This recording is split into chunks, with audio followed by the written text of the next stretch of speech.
মাদকদ্রব্যের অপব্যবহার ও অবৈধ পাচার প্রতিরোধে আন্তর্জাতিক দিবস উপলক্ষে ঢাকা আহসান মিশন সেমিনারের আয়োজন করে।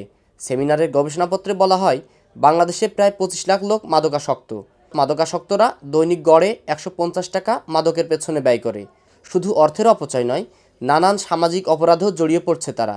মূলত কৌতূহল, হতাশা ও দারিদ্র্যের কারণে আসক্ত হয়ে পড়ছে তরুণদের পাশাপাশি শিশুরাও। পরিবার থেকে বা সমাজ থেকে আলাদা একটা মানুষ হিসাবে সরিয়ে না দিয়ে বরং তাকে বোঝানো আদর আর ভালোবাসা, এখানে love and affection is the only solution.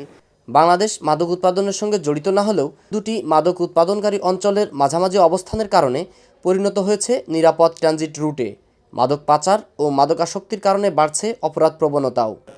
যারা এই যে সাপ্লাই করে, সরবরাহ করে, এদেরকে নিয়ন্ত্রণে আনতে হবে, দ্রুত যাতে বিচার করা সম্ভব করে, যার জন্য আমরা দ্রুত বিচার ট্রাইব্যুনাল যে আইন আছে সেই আইনের শিডিউলের মধ্যে 5টি মূল অপরাধের মধ্যে মাদক সম্পর্কিত অপরাধও কিন্তু অন্তর্ভুক্ত।